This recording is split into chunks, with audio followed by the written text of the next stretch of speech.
Welcome to the Streetwise Property Pulse, your weekly resource for the latest Ontario financing and real estate investing updates, where we provide you with timely updates and perspectives from leading real estate practitioners, answer your burning questions, and share with you valuable tips and strategies. This is Dalia Barsoum from Streetwise Mortgages. On today's episode, we will shed light on the legal matters relating to completing real estate transactions and dealing with tenancy issues during the COVID-19 climate. We are speaking with Mr. Mark Weisleder. He's a senior partner at REAL ESTATE LAWYERS.CA LLP. Also a veteran real estate lawyer with over 30 years of experience, author and columnist for the Toronto Star and the Globe and Mail. Mark, welcome. Mark, please tell us briefly about your firm's experience. Thank you, Dalia. Our firm specializes in residential and commercial transactions all across Ontario for buyers, sellers, and investors, whether they are buying, selling, or refinancing their properties anywhere in Ontario. Given the social distancing guidelines and new norms of doing business, how are you working with clients, lenders to ensure that the purchases and refinance transactions continue to close on time? Thank you, Dalia. This is an important question. We can successfully complete any purchase, sale, or refinancing without ever having to see the client in person to comply with all provincial safety guidelines. We can sign all documents through video conference as long as the client has an internet connection and an iPhone to sign the paperwork. And because our firm is registered as a bill payee at all the major banks, every buyer can transfer the closing proceeds directly to our trust account without having to stand at a bank with a mask trying to get a bank draft on the day of closing. We're very proud of how technologically advanced our firm is to assist everyone with buying, selling, or refinancing their properties. Mark, when it comes to agreements of purchase and sale, can a seller refuse to permit the buyer a final visit before closing when it's provided in an agreement claiming safety concerns? And can a buyer refuse to close or ask for a price reduction if this is done? Thank you, Dalia, for this important question. No one could have predicted the pandemic when agreements were signed in January or February of 2020, and now many sellers are nervous about granting buyers permission to do a final visit, which is understandable.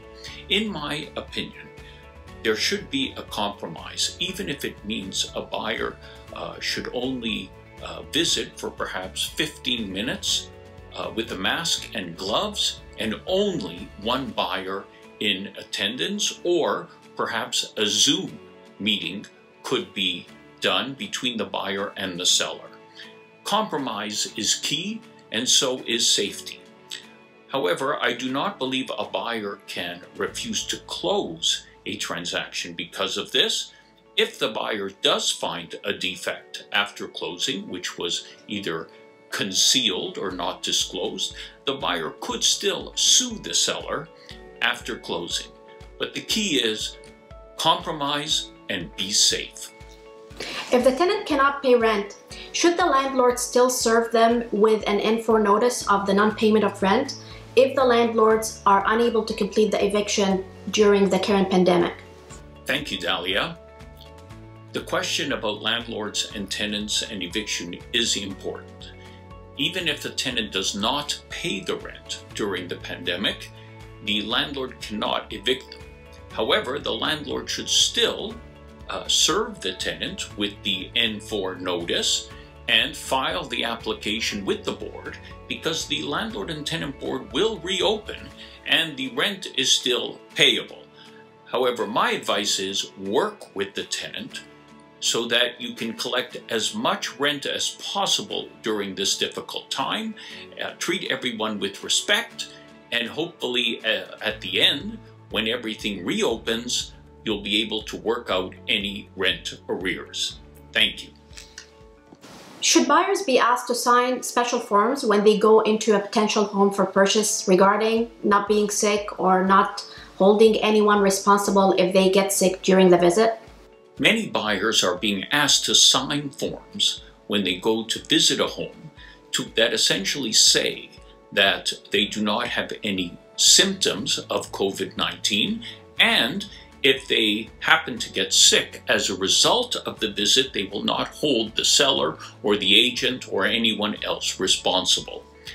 I've seen these forms sometimes as short as 1 paragraph, sometimes as long as 6 pages, but they all say the same thing, that the buyer states that they are not sick and they will not hold anyone responsible. I have no difficulty with asking for these forms or with buyers signing these forms.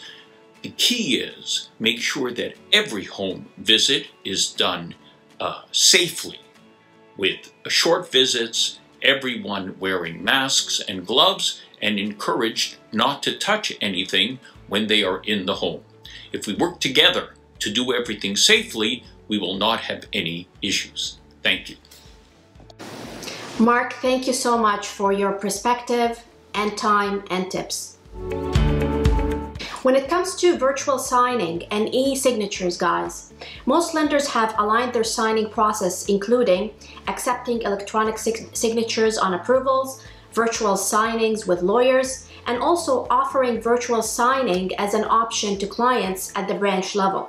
Having said that, to avoid surprises, always confirm early in the process with your broker or lender and with your lawyer whether or not electronic and virtual signing are possible. Some lenders are still requiring a copy of the originals sent to them. With regards to N4 and rent defaults, we're starting to see more and more lenders request a proof of rental income deposits into bank accounts. Having said that, there are some exceptions to this rule, where some lenders are accepting and working with what's called market rents in lieu of leases and proof of rent deposits. As Mark suggested earlier, if your tenant is having challenges making a full payment, work with them. A partial payment into your account is better than a zero payment from a financing standpoint.